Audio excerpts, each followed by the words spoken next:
Comment créer une vie à son image, une vie qui nous ressemble, qui nous fasse nous épanouir et nous sentir libres quand on est soignant en libéral?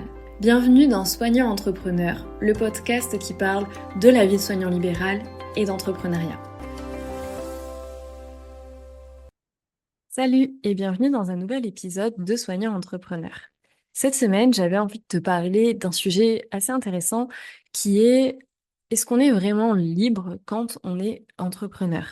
J'ai eu cette réflexion il n'y a pas longtemps en discutant avec quelqu'un qui me disait, au final, tu t'es lancé dans l'entrepreneuriat pour être libre de ton temps, de ce que tu faisais. Et résultat des courses, tu travailles quand même beaucoup et ta vie tourne beaucoup autour de ton entreprise. Donc, la question qu'on va se poser aujourd'hui, c'est: est-ce qu'on est vraiment libre quand on est entrepreneur? Est-ce qu'on devient esclave de notre business ou pas? Et voilà, je trouvais ce sujet vraiment intéressant et je trouvais ça sympa de te donner mon avis là-dessus en podcast. Avant d'aller plus loin, je te rappelle que si le podcast te plaît, tu peux toujours le noter avec 5 étoiles sur la plateforme où tu l'écoutes. Tu peux également laisser un petit commentaire et le partager avec tes amis soignants qui aimeraient se lancer dans l'entrepreneuriat pour leur permettre d'avancer dans leurs projets, d'avancer sur leurs idées. Donc, est-ce que je suis prisonnière de mon business ou est-ce que je suis vraiment libre depuis que je suis entrepreneur? Alors, bien évidemment, l'entrepreneuriat apporte une liberté qui n'est pas contestable, ne serait-ce qu'en termes de temps. La possibilité d'organiser son temps exactement comme on veut. Si on a un imprévu de dernière minute, le fait de pouvoir sans problème décaler ce qu'on avait prévu à un autre moment, le fait de pouvoir prendre des rendez-vous exactement quand on veut, parce que de toute façon, si on se débrouille bien, on ne croule pas sous les rendez-vous clients toute la semaine. Donc, on a la possibilité de sélectionner des plages très précises où on souhaite en prendre ou pas. Ces plages peuvent varier d'une semaine à l'autre et de toute façon sont limitées dans le temps. Donc il y a une grande, grande flexibilité d'organisation et pour le reste du travail qu'on fait, seul, bien évidemment, on peut l'agencer exactement quand on veut et ce, de manière totalement flexible en cas d'imprévu, en cas de vacances et cetera. Donc ça, c'est une liberté de temps qui est indéniable et aussi une liberté géographique parce que, en ce qui me concerne, je peux travailler absolument n'importe où tant que j'ai mon ordinateur avec moi, ça ne change rien. Il y a également, une forte liberté financière dans le sens où le revenu généré ne dépend pas directement du temps de travail. C'est-à-dire que si la semaine prochaine, je décide de ne pas travailler, ça ne changera strictement rien à mon chiffre d'affaires du mois qui est déjà, on va dire, assuré. Évidemment, si je travaille pas, je pourrais pas mettre en place des actions supplémentaires pour pourquoi pas aller chercher encore plus de chiffre d'affaires, mais il n'y a pas une corrélation directe entre mon temps de travail et mon revenu. Donc ça, c'est vrai que c'est quand même une énorme liberté par rapport au libéral où, si tu as un patient en moins, tu as le montant de la séance en moins dans ton chiffre d'affaires. Ensuite, il y a vraiment une liberté de décision. C'est-à-dire que quand c'est ton entreprise, quand c'est ta boîte, tu peux faire exactement ce que tu veux. Tu peux tester des choses, tu peux faire quelque chose qui te ressemble à 200 et t'es pas contraint par, une convention, par, alors des lois évidemment, mais t'es pas contraint par, quelqu'un qui te dit quoi faire et comment exercer ton métier puisque c'est toi qui as créé ton métier à 100 sur mesure. Donc, bien évidemment, c'est un cadre de travail qui fait rêver, mais ce serait te mentir de te dire que ce cadre de travail n'a que des avantages. Parmi les contraintes que je pourrais te citer dans l'entrepreneuriat, donc là, je t'ai expliqué en quoi ça apportait de la liberté. Je vais te parler un petit peu des contraintes qu'il y a et ensuite, je vais te parler de mon point de vue là-dessus. Je vais te faire une synthèse, on va dire, sur ce qu'on aura évoqué. C'est vrai que, il y a certaines contraintes. C'est-à-dire que si tu veux que ça fonctionne, il y a une règle universelle dans tout ce que tu fais, mais encore plus applicable à l'entrepreneuriat, c'est la règle de l'effet cumulé. C'est-à-dire que c'est le cumul de petites actions récurrentes qui vont faire qu'un jour tu vas avoir de grands résultats. C'est le fait de poster X fois par semaine sur Instagram de manière régulière qui va faire qu'un jour tes posts vont avoir le résultat que tu recherches et la visibilité que tu recherches. C'est le fait de poster un épisode de podcast par semaine qui fait que les gens suivent le podcast.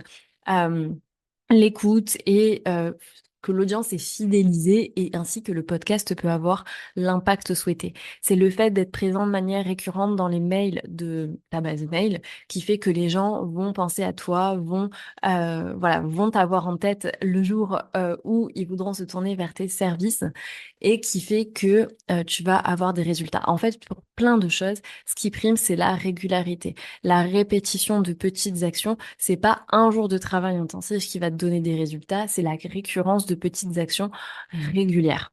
Donc, bien évidemment, ça nécessite une certaine rigueur, une certaine discipline pour pouvoir faire tout ça au quotidien. Ça peut être vu comme une contrainte, mais en soi, personne n'est au-dessus de ta tête avec une épée si jamais tu ne publies pas un épisode de podcast toutes les semaines. Si jamais tu n'as pas fait le quota de posts que tu avais décidé, si tu n'as pas fait ta newsletter de la semaine. Bien évidemment, ça, c'est entre toi et toi, mais si tu as envie d'avoir certains résultats sur le long terme avec ton entreprise, il faut être régulier, il faut avoir de la rigueur, il faut avoir de la discipline. Est-ce que c'est pire que de se lever chaque matin à la même heure pour aller au même endroit et répéter le même planning que le jour d'avant et que la semaine d'avant? À chacun son opinion là-dessus. Ensuite, il y a un autre paramètre qui est que pas de travail égale pas de résultat. C'est sûr que tu peux pas faire juste acte de présence et faire le minimum vital puisque en fait, personne ne verra si tu es là ou pas, personne ne verra si tu travailles ou pas, que tu travailles 0 heure ou que tu travailles 15 heures par jour, personne ne le saura. C'est la qualité des actions et la quantité d'actions qualitatives qui va faire que tu auras des résultats. C'est pas comme si tu étais salarié et que tu sois là ou pas au travail, que tu fasses le minimum vital ou que tu te donnes à 200%, ton salaire tombe à la fin du mois. Là, si tu travailles pas, si tu fais rien, alors bien évidemment, l'idéal, c'est d'avoir du chiffre d'affaires récurrent qui te permet, comme je te le disais tout à l'heure, que s'il y a une semaine où tu ne veux pas ou ne peux pas travailler, ça ne t'empêche pas de vivre, contrairement au libéral où si tu travailles pas pendant une semaine, alors si tu as bien géré, évidemment, ça t'empêche pas de vivre non plus, mais c'est une semaine de chiffre d'affaires en moins à prendre en compte dans ton année. Mais voilà, là, pas de travail égale pas de résultat. Est-ce que c'est bien différent d'un autre mode de travail? Je ne pense pas. Ensuite, effectivement, il y a une histoire de volume horaire. Alors, au bout d'un certain stade de développement d'une entreprise, oui, tu vas faire un certain nombre d'heures dans la semaine, surtout quand tu es au moment où ton entreprise commence à se développer et que tu n'as pas encore une grosse équipe à tes côtés. Après, c'est aussi un choix, le volume horaire. Quand tu kiffes ce que tu fais, c'est pas un problème de faire du volume horaire. Je vis beaucoup mieux quand je fais une semaine de 60 heures à bosser sur mon entreprise qu'à l'époque où je travaillais 30 heures par semaine dans mon cabinet. Donc oui, il peut y avoir un certain volume horaire, certaines semaines, si tu veux vraiment avoir des résultats, si tu veux mettre en place des actions de manière massive avant que ça se développe, avant que avant que tu aies des personnes pour t'entourer et pour t'épauler, oui, ça peut prendre un certain volume horaire. Mais c'est une question de choix et tu n'es pas obligé de t'imposer ce volume horaire-là si tu ne souhaites pas aller chercher des résultats outre mesure, développer certains aspects de ton entreprise outre mesure. L'idéal étant d'apprendre à identifier quelles sont les actions les plus efficaces qui te rapprochent le plus de ton résultat et de les mettre en place de manière prioritaire. Donc ça revient un peu à l'idée de faire entre guillemets le minimum. Si tu veux faire plus, c'est du bonus, mais tu peux aussi tout à fait essayer d'aller à l'essentiel. Mais voilà, dans certains cas, effectivement, il peut y avoir un volume horaire assez important et des tâches récurrentes qui ne sont pas forcément, on va dire, euh, négociables si tu décides qu'elles ne le sont pas pour la santé de ton entreprise. Comme je te le disais tout à l'heure, c'est la régularité qui va te faire des résultats. Et si tu as envie de proposer des prestations de qualité, il y a forcément des choses récurrentes que tu vas devoir t'imposer, que ce soit dans le suivi de tes clients ou des personnes qui ne sont pas encore clientes chez toi, si tu as envie de pouvoir les aider, si tu as envie de ne pas perdre au passage des personnes qui sont intéressées par ton offre, mais qui ne sont pas encore passées à l'action et que tu sais que tu peux aider, ça nécessite un suivi, ça nécessite de la rigueur, ça nécessite de rester en contact avec les personnes que tu aides déjà ou que tu vas peut-être pouvoir aider. Donc forcément, ça prend du temps et ça nécessite une certaine organisation et certains process qui vont être récurrents. Ensuite, une autre contrainte qu'il peut y avoir dans l'entrepreneuriat, ça va être le lien émotionnel avec ton entreprise. C'est-à-dire que c'est très facile de se laisser embarquer dans tes montagnes russes et quand tout se passe bien, t'es hyper content, t'es le roi du monde. Et quand ça va pas, quand il y a un truc qui t'a contrarié dans ton entreprise, t'es au fond du trou, t'as l'impression que t'es nul, etc. Ça s'apprend, ça se gère. Ça fait partie des choses d'ailleurs que j'enseigne dans mes accompagnements et un de mes chevals, un de mes chevaux, un de mes chevaux de bataille, qui est que il ne faut pas non plus réussir, enfin, il faut réussir à ne pas s'identifier à 200% à ton entreprise. Ton entreprise n'est pas toi. C'est pas parce que tu réussis que tu es extraordinaire. On est tous extraordinaires. Mais si tu arrives à te dire que ta réussite n'est pas juste liée au fait que tu es extraordinaire, tu arriveras aussi à te dire que tes échecs ne signifient pas que tu es nul. Et ça peut être vu comme une contrainte émotionnelle si tu deviens, si tes émotions deviennent esclaves des résultats de ton entreprise. Ça s'apprend, ça se contrôle. Je ne sais pas si un jour ça peut se supprimer totalement, mais en tout cas, c'est très important d'apprendre à le gérer et à le lisser au maximum, à atténuer ce phénomène-là au maximum pour pas que ça impacte ta santé mentale, ta santé physique et que tu sois pas en déprime complète le jour où il y a un truc qui va pas dans ton entreprise.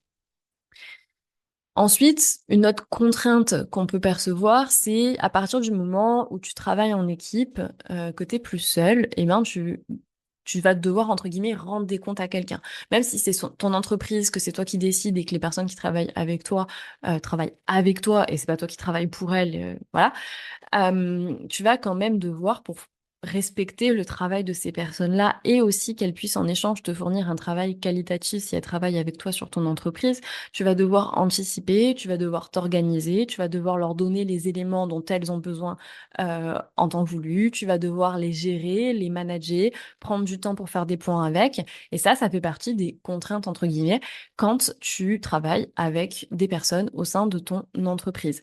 Donc, tu as toute une partie au début où tu vas être complètement seul et quand ton entreprise commence à se développer et que toi tu vas commencer à travailler avec d'autres personnes, eh ben tu vas devoir entre guillemets leur rendre, pas leur rendre des comptes, mais les considérer dans dans ta gestion et dans ton travail pour pouvoir leur permettre de te fournir une qualité de travail optimale, que ça se passe bien d'un point de vue technique, relationnel et avoir des bons résultats dans ton entreprise.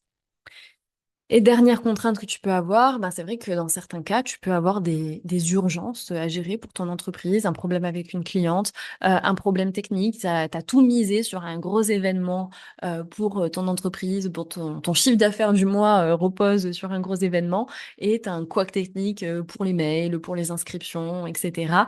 Et ben ouais, même si tu avais prévu de faire autre chose à ce moment-là, si tu as envie que tout se passe bien, et encore une fois, l'urgence est relative, personne ne va mourir. Mais si tu as envie que tout se passe bien et que tous tes efforts ne soient pas vains, eh ben oui, tu vas devoir prendre du temps là, maintenant, alors que c'était pas prévu pour gérer cette petite galère-là.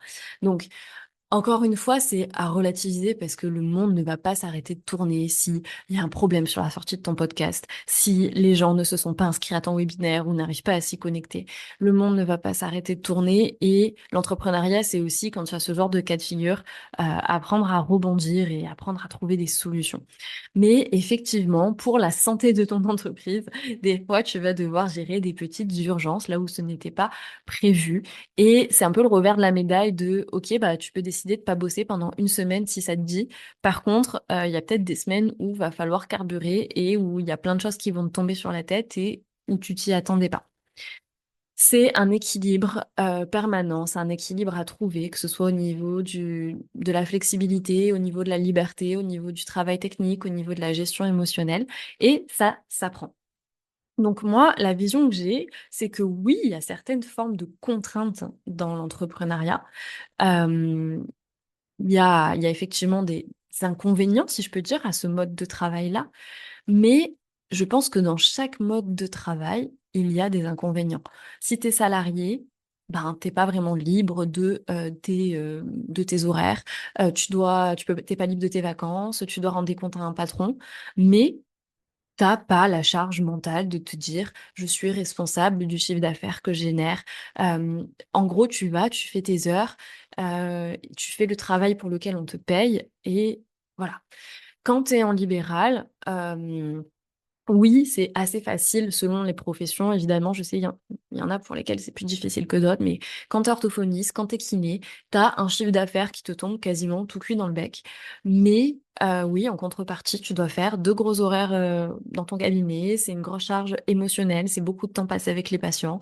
Un patient en moins, c'est du chiffre d'affaires en moins, etc. Et quand tu es entrepreneur, eh ben, tu es libre de toutes ces contraintes-là, mais en contrepartie, c'est de l'investissement temporel, émotionnel, c'est de la régularité, c'est de la discipline, c'est de la rigueur. Et je pense que chaque type d'exercice a ses contraintes. Et moi, j'ai choisi mes contraintes, c'est-à-dire que les contraintes de lieu du cabinet, le fait d'être toute la journée non-stop avec des patients sans pouvoir appuyer sur le bouton pause, d'avoir des tarifs qui étaient régis par une convention, d'être payé concrètement à l'heure, hein, en fonction de mon temps de travail. Et si tu veux payer plus, ben, tu as juste à travailler plus. Et si tu travailles moins, ben, tu es payé moins. Tout ça, c'est des choses qui, moi, ne me convenaient pas comme contraintes. Et je préfère ce côté un peu plus joueur, un petit peu plus fun de l'entrepreneuriat. Oui, émotionnellement, c'est hyper prenant par moment. Mais c'est aussi des avantages incroyables.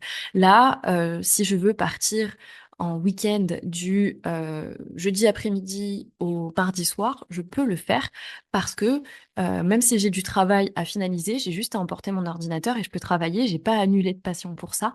Et ça, c'est juste incroyable comme mode de fonctionnement.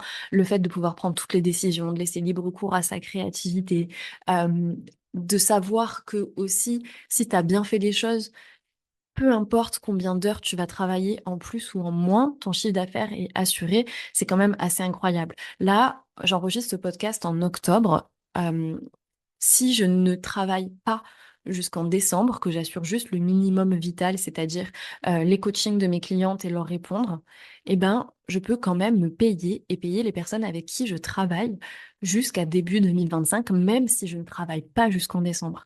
Et ça, c'est quand même incroyable de se dire que l'entrepreneuriat t'offre cette possibilité-là.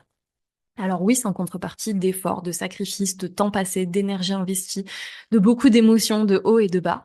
Mais c'est pour ça que pour réussir à en arriver là et réussir à atteindre les résultats que tu as envie d'atteindre, ça nécessite un bon équilibre au niveau du mindset. Je dis toujours que la réussite, c'est des connaissances et du mindset.